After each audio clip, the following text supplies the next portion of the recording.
Welcome to MDM classes.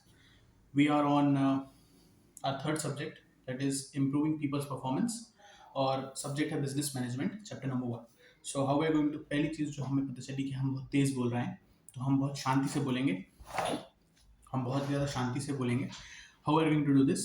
We are going to read the, हाँ, so we are going to read the concept first and then I am going to explain them and then we are going to read them again. ठीक है, तो सब समझ में आ जाएगा. हमारा पहला स्टूडेंट मिल चुका है जो हमारे इससे पढ़ के कॉलेज का एग्जाम देने वाला है. So it's nice.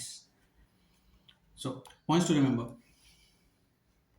In this chapter. I have created my notes, so I will read the notes first, फिर आप उसको सुनेंगे, फिर मैं समझाऊंगा, फिर हम एक बार और रीड करेंगे. कम से कम टाइम में ज़्यादा से ज़्यादा आउटपुट आना चाहिए. A motive.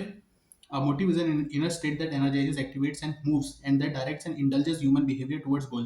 Motivation may be described as the process whereby an individual is given an opportunity to satisfy his needs by pursuing certain objectives. Motivation is an important factor that encourages people to give their best performance and help in reaching certain goals. Types of motivation: positive motivation, negative motivation, intrinsic motivation, extrinsic motivation, monetary motivation, that is financial incentives, and non-monetary motivation, which are non-financial in nature.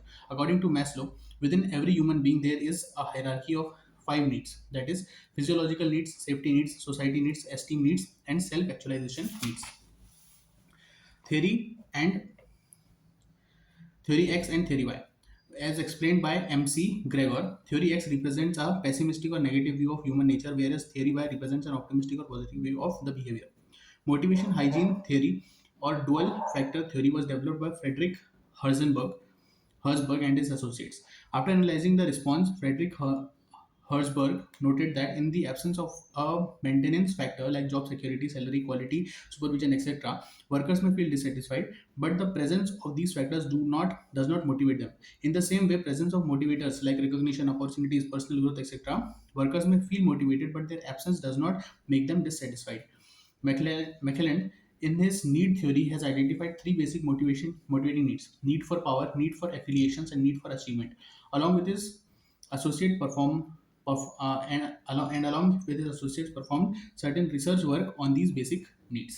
Okay. So basically, this chapter is about how to, in business management, if you are an MBA and you are a supervisor, तो आप कैसे अपने लोगों से काम करवा के लोगे. ठीक है, उसके लिए एक फैक्टर है, एक फीलिंग है, एक कॉन्सेप्ट है, एक वेव ऑफ इमोशन है, एक वेव ऑफ एनर्जी है, जिसे अपन इमोशन कहते हैं, जिसे कहते हैं मोटिवेशन. मोटिवेशन क्या होता है? मोटिवेशन एक इनर स्टेट ऑफ माइंड है जो आपको एनर्जाइज करती है, एक्टिवेट करती है और मूव करने में, एक्टिव रहने, कुछ काम करने के लिए परसुएड करती है इंटरनली और externally, in any case, in any ways, जो डायरेक्ट करती है और इंडल्ज करती है ह्यूमन बिहेवियर को किसी एक गोल की तरफ जो उनके मैनेजर ने बनाकर उनको दिया है. ठीक है, अब मोटिवेशन में भी describe as the process by which an individual is given an opportunity to satisfy his needs.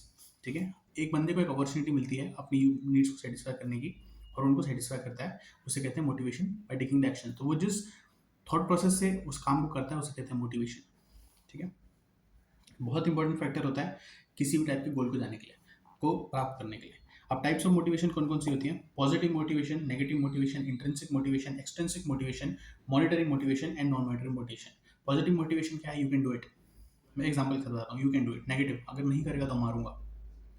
Then extrinsic, बाहर से मोटिवेशनल टॉक्स, अलग अलग podcasts of for motivations. Monetary motivation, काम पूरा हुआ तो पैसा मिलेगा.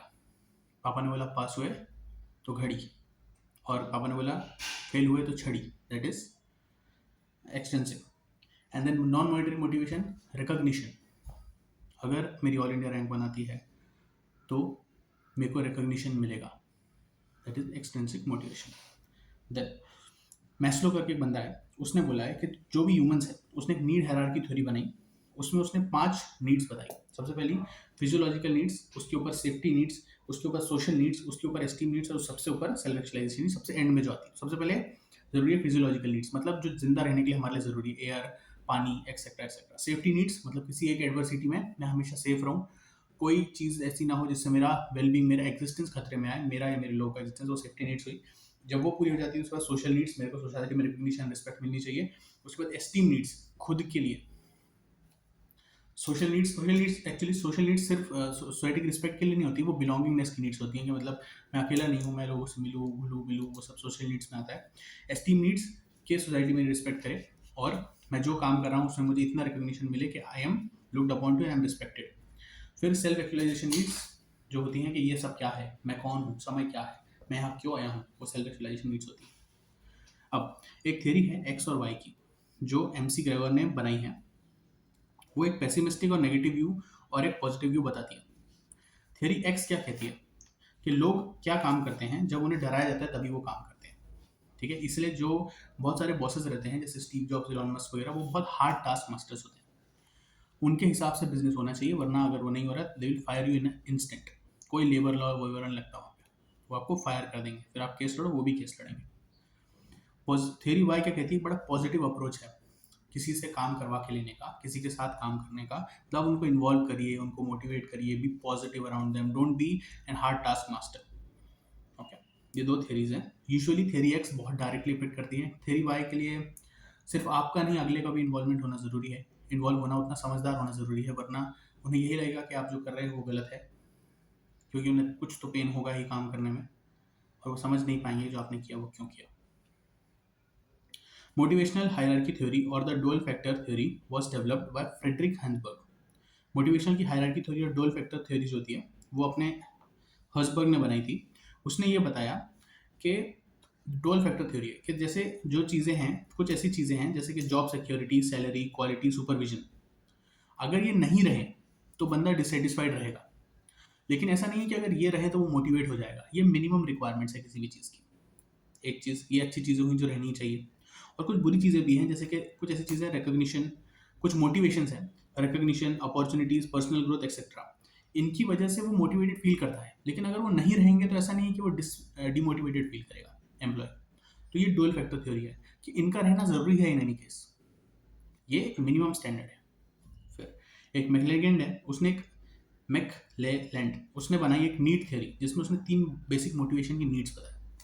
नीड फॉर पावर, किसी को इन्फ्लुएंस करने की एक नीड होती है। फिर need for affiliation and need for achievement. Need for achievement हम सबको पता है। Need for affiliation is to be recognised and to do something of value, that is affiliation, and be recognised for it.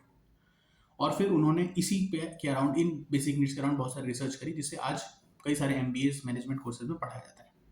Right भाई, जाओ, खत्म chapter 1, छोटा था।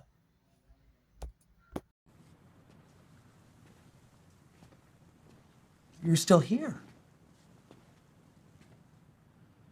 It's over. Go home.